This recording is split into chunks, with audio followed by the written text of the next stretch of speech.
Have you ever wondered why silence can wound more deeply than words?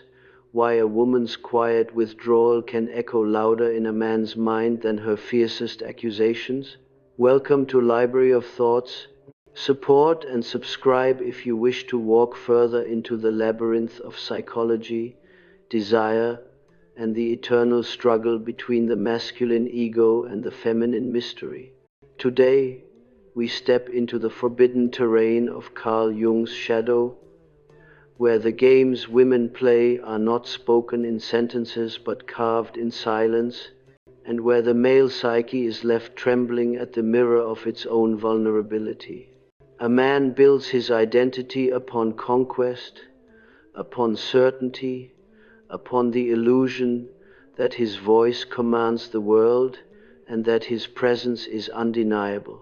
But the feminine knows another truth, that silence itself is a weapon, a mirror, a test. When she withdraws her words, when she no longer explains or pleads, when she sits still in her own mystery, the man feels his world falter.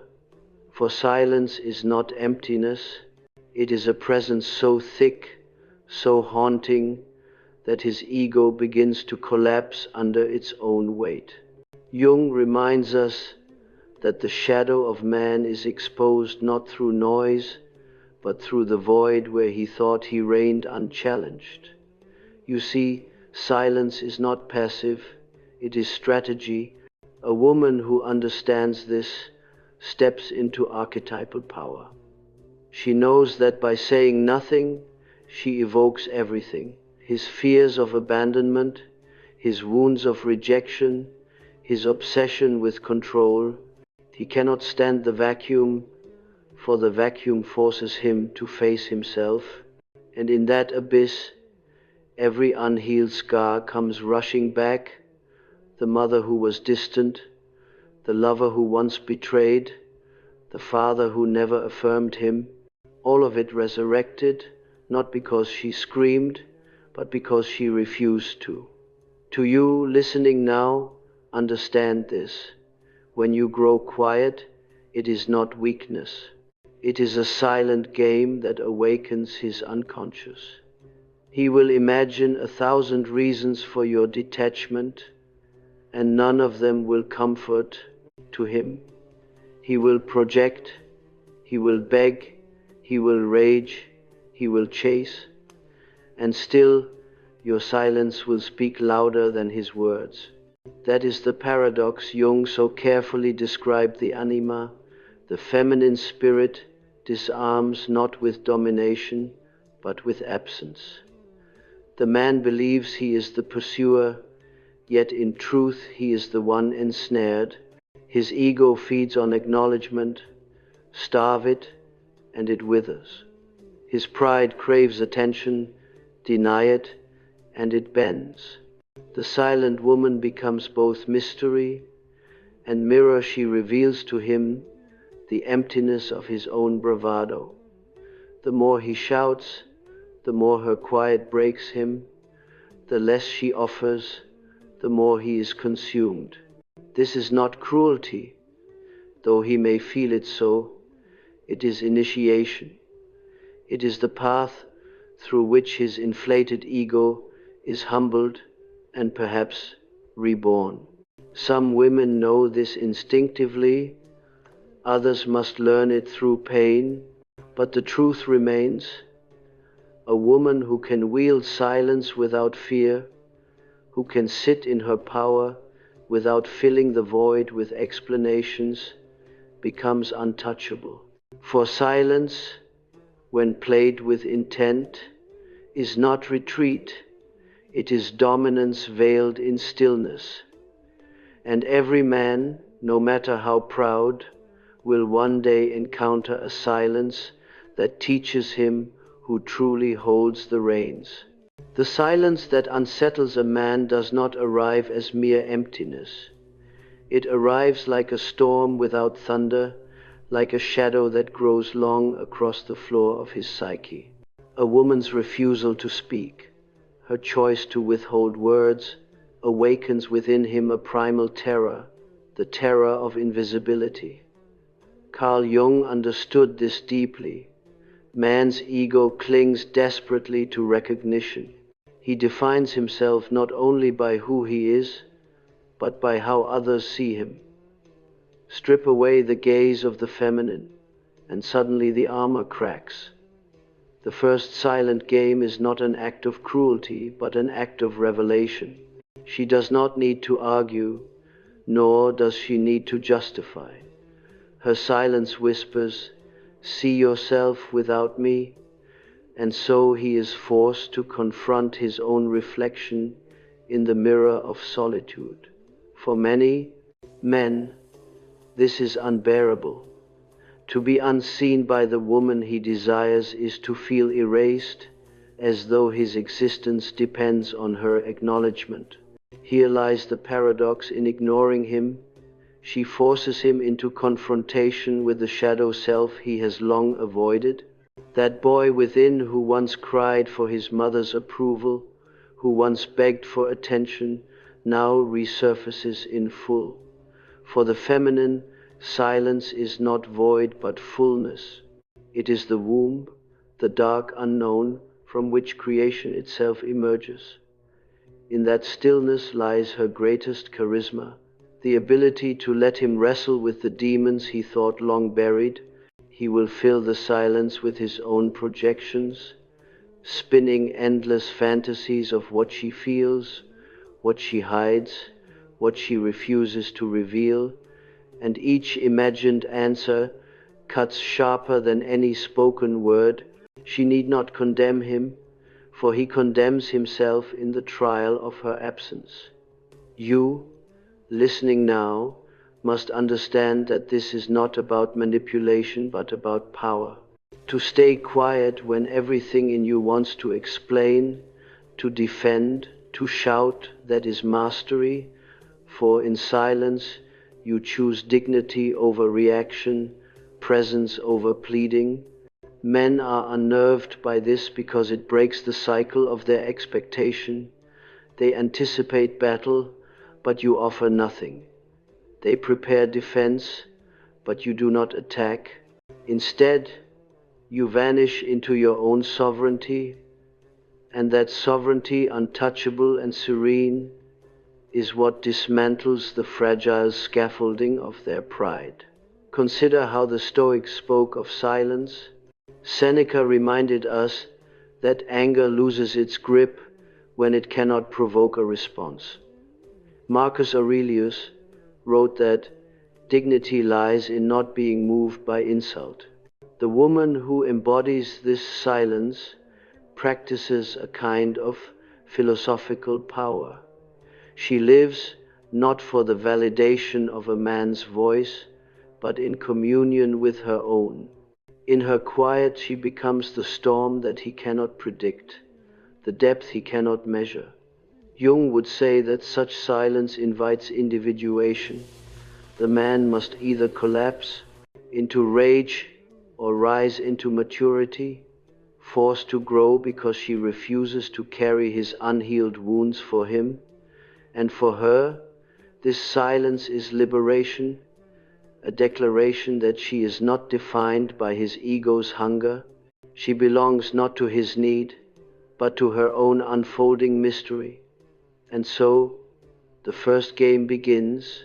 It is a quiet refusal, a dignified absence, a feminine mystery that forces the masculine into confrontation with himself. What follows, however, is even more dangerous, for once silence has unsettled his ego. The second game begins to haunt his very sense of control. The second silent game emerges not from absence, but from timing, the deliberate withholding of words when he expects them most. This is the silence of interruption, the pause that lingers where reassurance once lived. A man who is accustomed to constant affirmation, to the steady drip of validation, finds himself trembling when the stream runs dry. Jung called this the cracking of projection, when the anima no longer plays the role he imagined. The woman refuses to play the nurturing mirror, and suddenly he must face the rawness of his own dependence. Imagine the moment he offers a story designed to impress, waiting for admiration. Instead, she gives him nothing but stillness. He reaches for her approval, but her gaze drifts elsewhere, her lips remain closed. What feels to him like indifference is in truth a profound psychological move. By not feeding his ego, she forces him to taste hunger, and hunger, in the male psyche, quickly turns to obsession.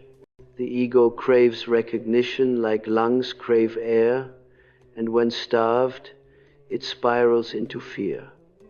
What if he is not enough? What if she sees through the mask? This silence is a mirror, but one that reflects not his pride, but his insecurity. The woman who employs it understands something powerful, that she need not expose his flaws with words. His own longing will betray him. The more she withholds, the more frantic he becomes. The more she remains composed, the more unstable he grows. It is not punishment, it is alchemy. His image of himself dissolves, and what remains is the boy beneath the man, raw and unarmored. You must understand, this game is not about cruelty. It is about the archetypal dance of power. Silence reveals truth. When a woman speaks less, a man reveals more. When she withdraws affirmation, he exposes his dependency. This is where shadow work begins for him, not in comfort, but in confrontation. He is forced to ask, why does her silence wound me so deeply? Why do I need her gaze to feel whole? And for her, this silence is liberation. It is the breaking of chains that tied her to the role of caretaker, healer, constant comforter. In this restraint, she remembers that her worth is not measured by how much she cushions his ego. Jung reminds us that the anima, the feminine within the man, demands he grow, demands he confront the abyss of his own soul. Her silence is the doorway through which he must pass if he dares to mature. The Stoics understood this as well. Epictetus warned that dependency on another's praise is slavery of the mind. True freedom for both man and woman comes when validation is no longer the currency of identity. The silent woman embodies this truth. She teaches not through lecture but through stillness, and in that stillness she forces him to see his power is borrowed, fragile, conditional. Thus the second game is played. It is not the emptiness of absence, but the haunting presence of withheld recognition. And as he grows restless under its weight, the third silent game begins to take shape, a deeper wound, one that touches his very sense of dominance, unraveling the illusion that he ever held control. The third silent game is the withdrawal of availability, the quiet rearrangement of presence that unseats a man's illusion of control. He has grown accustomed to her presence, her constant nearness, her readiness to answer his calls or soothe his unrest. But suddenly, without warning, she is no longer there. Not in anger, not in chaos, but in calm refusal. Her silence is now spatial, a vanishing act that leaves him standing alone in the echo of his own need. This is where the male ego begins to fracture most violently, for it thrives upon certainty. A man believes that access is his right, that her attention will orbit him like the moon does the earth. But when she steps away, when she no longer fills his space with energy, he realizes that the gravity was never his. Jung wrote that the ego resists annihilation above all else, and absence is its most feared death. The woman's silence here is a disappearance, and in that vanishing she proves he was never the center, only a guest in her world. To the listener now, recognize this archetypal power. When you withdraw without explanation, you awaken his terror of irrelevance. He scrambles to fill the void you leave, to anchor himself in your world once more. He texts, he calls, he invents reasons to appear in your orbit. But the more he tries, the more he exposes his desperation. His power was never dominance, it was assumption. And now that assumption is stripped bare. The spiritual feminine is vast, oceanic, and no man can command its tides. By pulling away into silence, a woman embodies that ocean, reminding him that she is not owned, not possessed, not eternally within his grasp. This disappearance forces him to confront his shadow, the deep fear that he is disposable, that his worth crumbles when she is no longer there to witness it. And it is here that obsession takes root, for the forbidden fruit is always that which slips from the hand just as it is clutched. Jung's theory of the anima tells us that man is compelled toward the feminine mystery because it represents his own unfinished soul. Yet when she withdraws, when she ceases to mirror his identity, he feels the void of his own incompleteness. Her absence becomes unbearable not because she betrayed him, but because she reminded him of his own lack. The Stoics knew this lesson well.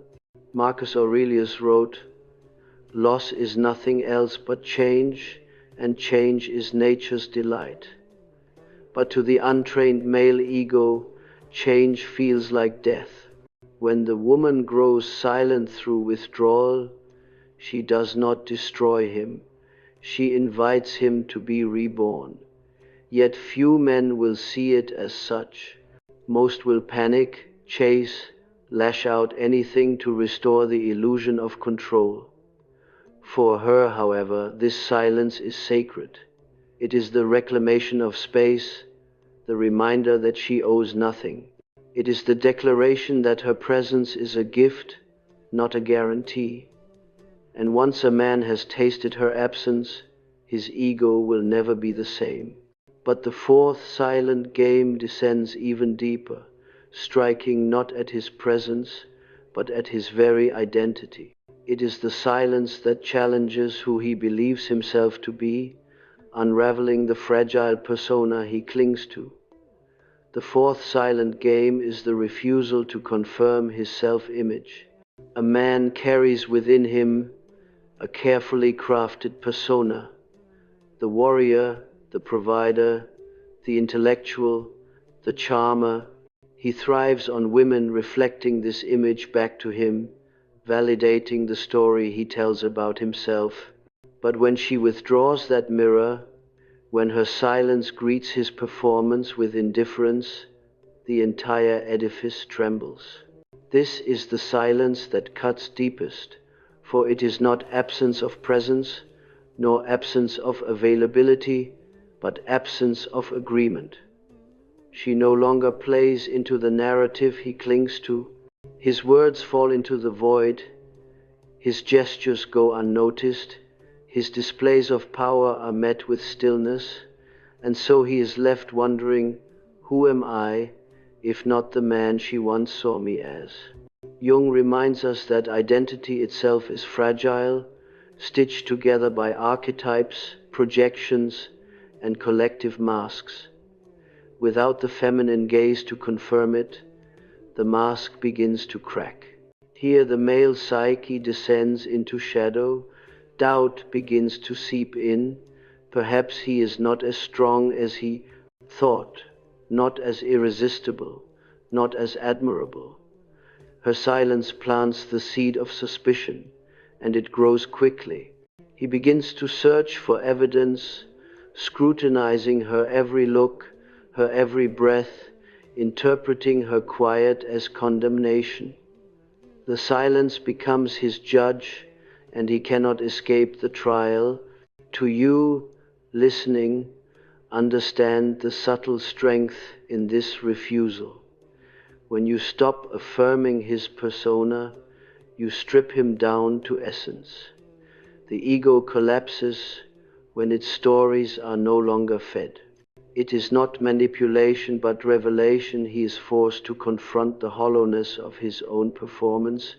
It is here that he must either cling tighter to illusion, growing angry and defensive, or step into the terrifying work of self-examination. The Stoics would say that character, not reputation, is the true measure of a person. Epictetus warned against living for the applause of others, yet most men live precisely for this applause, especially from the feminine. When that applause ceases, they falter, and in that faltering lies the possibility of growth. Her silence, cold though it feels, is the doorway to his individuation. If he dares, he may finally look beyond persona and glimpse the self that lies beneath. For the woman, this silence is a reclamation of discernment. She no longer props up an image that does not serve her. She no longer feeds the performance that drains her spirit. Instead, she embodies sovereignty, becoming the high priestess who sees but does not indulge. She lets him feel the weight of his own shadow, forcing him to decide, will he evolve beyond ego or collapse into it? This silent game is dangerous, for it touches his identity at its core. And yet, it is also the most liberating for both. He can no longer rely on illusion, and she no longer carries the burden of pretending. But there remains one final game, the most devastating of all, for when silence not only withdraws presence, recognition, and agreement, but also detaches from outcome entirely, the male ego is shattered beyond repair. It is here that true freedom is born. The fifth and final, silent game is detachment, the quiet liberation from needing anything from him at all.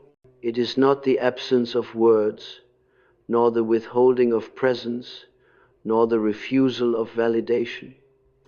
It is something far more radical, the disappearance of expectation. When a woman no longer clings to outcome, when she ceases to seek or to fear, her silence becomes absolute power. This silence does not punish, nor does it plead. It simply exists calm, immovable, unbothered. Jung would call it the return of the feminine to her own center, the anima withdrawing from projection and standing sovereign. The man feels this instantly, for he is no longer the axis of her world. His triumphs do not sway her, his failures do not wound her, his games find no opponent. He speaks, and she remains unshaken. He withdraws, and she does not chase.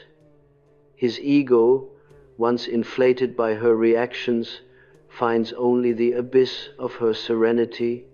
This silence is devastating to him because it is the one thing he cannot fight. He can argue with words, he can protest absence, he can demand validation, but he cannot control a spirit that no longer seeks his recognition. His greatest fear is not rejection, but irrelevance, and in her detachment, she becomes untouchable. He realizes that nothing he does can bend her, for she has ceased to live in orbit around his approval. To you listening now, understand the sacredness of this game. Detachment is not indifference, it is transcendence. It is the moment when you reclaim your soul from the altar of his ego.